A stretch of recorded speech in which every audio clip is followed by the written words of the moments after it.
Hi there, AT&T employees, and welcome. Thank you so much for joining us today for one of our weekly AT&T focused webinars here. I'm Sam, and I moderate these weekly webinars. I will be in the chat entering some links, so please keep an eye on that. You will see them pop up on your screen.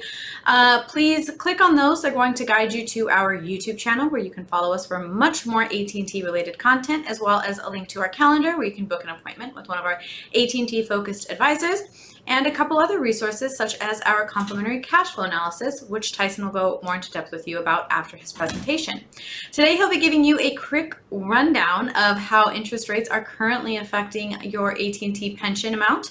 I apologize in advance. We will not have time to answer questions after this presentation. We are going to try and keep this one short, but please feel free to ask away anyway. It's completely anonymous, and I'll make sure another AT&T focused advisor reaches out to you after the presentation to personally address your questions or concerns with you after the webinar is ended.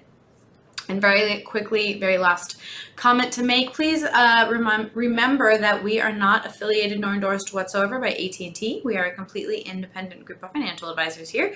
So please keep that in mind as you're listening along. And without further ado, let's jump right into it with Tyson Mayvar.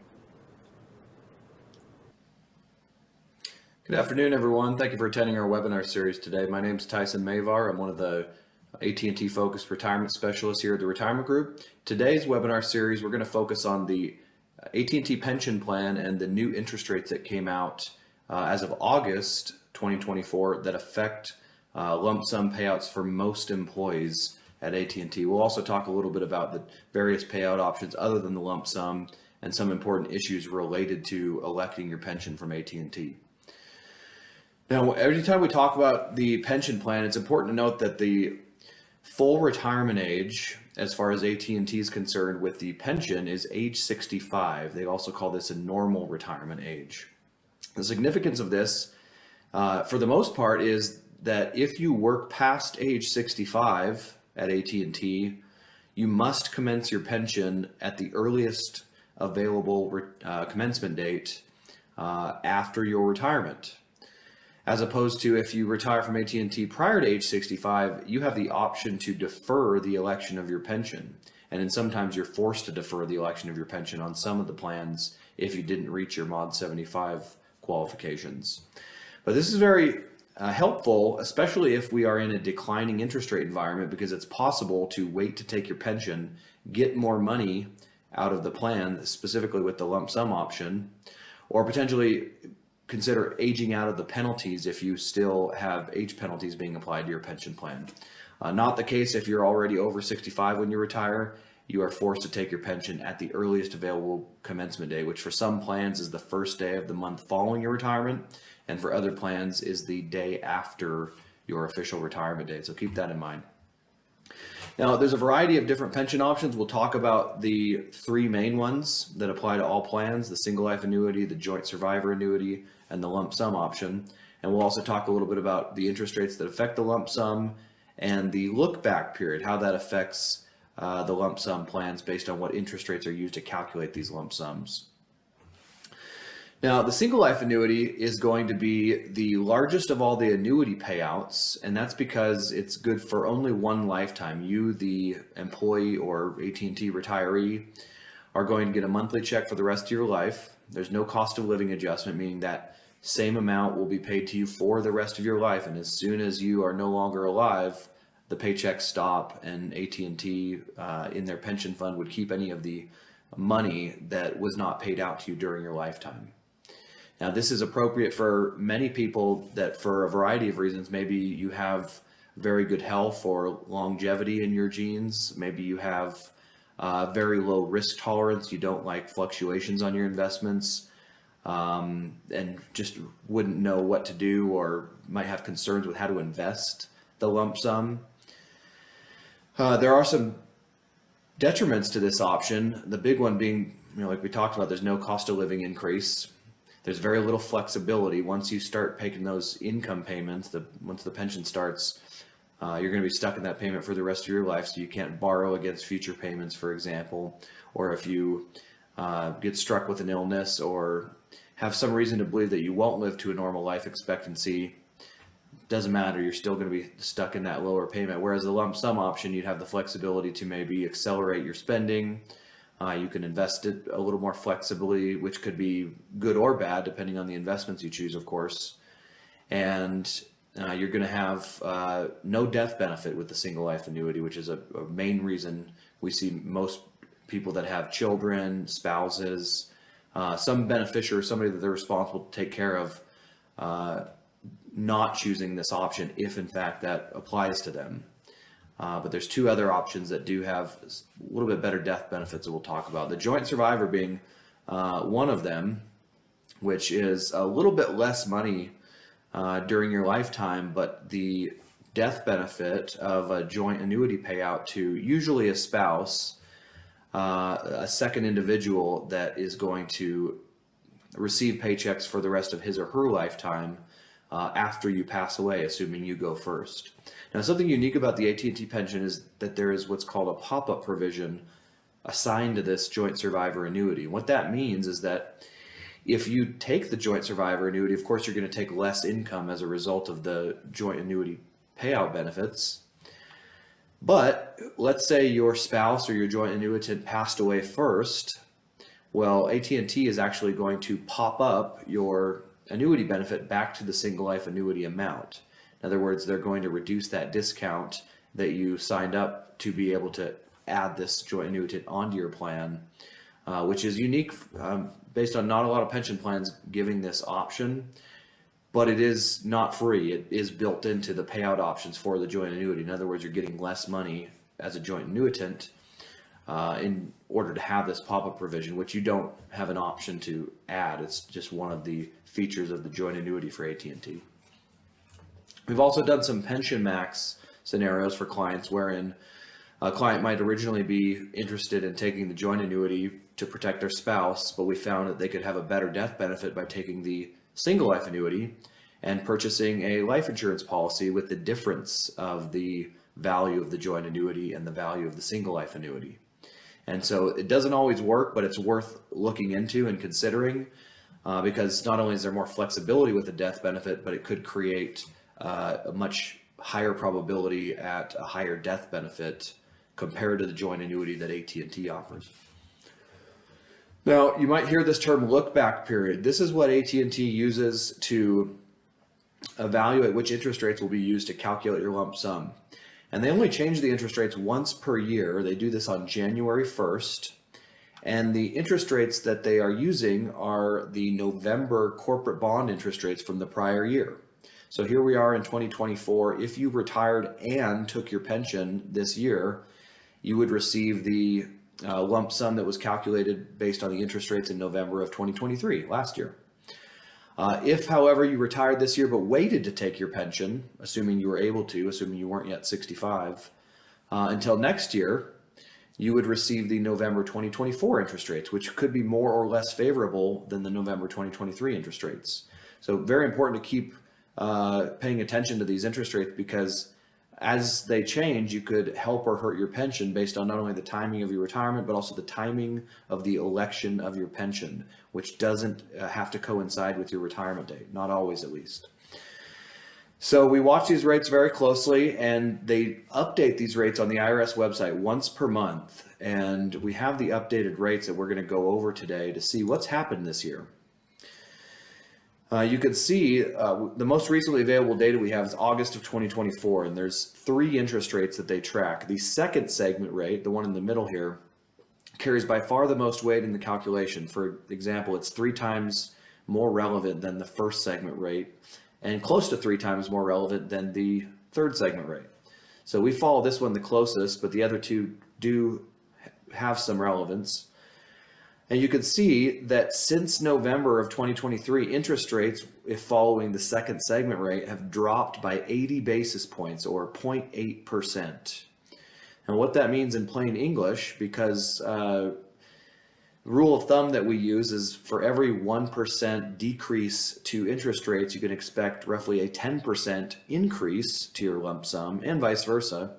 Because interest rates have dropped about 0.8%, we would expect that lump sums will be going up by close to 8% on January 1st when they update the rates. However, keep in mind this August rate is not relevant. We're just using this as a tracking tool. It's the November rate that will apply, and the closer we get to November, the more confidence that we have that we have a good idea what's going to happen to interest rates and, as a result, lump sums going into the next calendar year. But we also track what the rates have done over time. I always find this graph to look at. It's interesting to look at because you can see interest rates dropped during the pandemic for a variety of reasons, but it helped lump sum pensions go up for a lot of corporate employees, specifically AT&T employees. However, they came back up, and our expectation was that less people would take a lump sum because you are getting a smaller number. Although, of course, the flip side of that is that now you can invest your money and earn a higher rate of return, at least on fixed income investments, things like bonds and money market accounts. And we are still seeing vast majority of people that we talk to taking this lump sum. Not that the annuity is any less attractive, but I think the reason is because inflation is on a lot of people's minds, and being stuck in a payment for the rest of your life that is not adjusted for cost of living concerns a lot of people. But the annuity is certainly appropriate for a lot of people, but if you already decided that you're taking the annuity, you don't care about these interest rates. But if there's a possibility you're going to take the lump sum, it's very critical you pay attention to these interest rates. You can see they're right about, and this last line here, of course, is projected. This is not necessarily the November interest rates that will apply for 2025, but that's what we've seen happen this year as these rates fall. They're basically where they were back in around 2015 timeframe. And these rates have also converged, wherein typically we'll see the longer term rates higher than the shorter term rates. But there was a moment there where we had what we call an inverted yield curve, where shorter term rates were higher than longer term interest rates. And so we actually have seen that all of these rates come down. So we're expecting a pretty good increase to most AT&T employees' pensions this year. And keep following these webinar series as we'll keep updating you. And if you have any questions, we'll give a way to reach out to us at the end of today's webinar. The lump sum, technically they call it the actuarial equivalent of the projected future annuity payments. In other words, if you were to take the lump sum, invest that lump sum in corporate bonds, short, intermediate, and long-term corporate bonds, which are those three rates that we looked at earlier, and also live to your life expectancy, you would effectively be indifferent between taking the lump sum and the annuity. And most of you may be thinking, well, I'm not going to put 100% of my retirement portfolio into corporate bonds. You might have stocks in there that average a higher rate of return over time, or at least have historically. And you may have some more conservative investments, annuities, CDs, money markets. So it's probably going to be more diversified and may not be a good replica of a retirement account. You also may live to a different age than what is normal life expectancies. You may be somebody who has longevity in your family and is living longer than the average person, or somebody who maybe because of health issues might not live as long as the average person. So these are informational sources that can allow you to make a good decision on whether the lump sum makes more sense or the annuity. There's a variety of other considerations there, such as consideration for death benefit, your risk tolerance, your propensity to invest in stocks in your retirement portfolio, the flexibility aspect, taxes, as it turns out, the flexibility to defer taxes. In other words, take the lump sum, especially if you're getting another job after you leave AT&T. You might not want that forced income and the taxes that go with it for money that you don't necessarily need yet. And that would be an example of where the lump sum could provide more flexibility and tax efficiency. Whole host of reasons that people might take the lump sum over the annuity, but that is effectively how they define that lump sum. And it used to be that, especially for managers, most people couldn't even take a full lump sum until I believe it was 2015 when they allowed full lump sums to be taken. This is when we run your cash flow analysis. We'll walk through the net benefits pension modeler. We'll show you some information specific to your pension plan, whether you're on the non-bargain program, the ALM, which is for legacy T employees, cash balance plan, or perhaps one of the non-management pension programs, depending on your region. We'll educate you on the ins and outs of each plan, the special rules that apply to your lump sum, as well as some of the considerations for the annuity. And especially if you have multiple pension plans, now you have more options on how to take your pension. We want to make sure that you are fully confident in the options, as well as some of the considerations for the timing, the interest rates, and some other issues that we talk about with people when we're going through this retirement planning process. One question that I get time and time again is, why, when interest rates go up, does my lump sum go down? It almost seems counterintuitive. And the reason is because of actuarial tables. It's a present value calculation. That the best example we can give is a mortgage calculation. Let's say you go to a bank and you have a certain budget of what you can afford for your mortgage. Let's say it's $1,950 per month. And current interest rates are at 4%. For a 30-year fix, the bank says, well, you can afford a home that's $408,500. And you say, let me think about it. You come back a couple months later and interest rates have fallen to 3%. Well, if nothing changed to your budget, the amount you can afford per month for your mortgage, and you're still looking at a 30-year, what did change is the amount of house you can afford, and the amount of house you can afford went up when interest rates went down. Same relationship with your pension plan and interest rates. When interest rates go up, effectively the company is assuming you can earn more money on your pension, so they don't have to give you as much to make you indifferent between taking the lump sum and the annuity. And in this case, we're seeing interest rates fall, so AT&T is having to pay people more to replace that income stream that they're giving up by not taking the annuity on their pension. Unfortunately, a statistic that we show on pretty much every webinar we do, because it's baffling and we just don't believe it makes sense, 74% of Americans over the age of 50 don't have a written plan for their retirement. This is unacceptable to us as financial advisors because it's easy to do. It's stressful for a lot of people. We get that, and it might not seem like a high priority item, but from what we've seen, the vast majority of people put too little time into their retirement plan, and as a result, make mistakes because a lot of these decisions are made in a short period of time, and we don't want you to have to make these big life decisions under duress. So if you put a plan ahead of time, it's going to not only reduce your stress when decision making time comes around, but it's going to reduce the probability of making an irrevocable mistake that can severely reduce your probability of success in retirement. We'll do this for you for free, folks. It's called a cash flow analysis. Let us know if we've never done one for you and you're interested in having us do this, or if it's been over a year since we've updated your plan, let us know that as well. We're happy to give you an update based on the changes to the tax code recently, changes in the market and the economy, changes to AT&T benefits. There's constantly changes coming our way, which is why it's important to update the plan and be respectful of these changes and how they affect your and your family's retirement plan. So with that, we're going to wrap it up for today's webinar series. Thank you, everybody, for joining us. Everybody have a good, safe rest of your week. Let us know if you have any questions, or if you'd like to schedule a call with myself or one of my colleagues that focuses on AT&T retirement.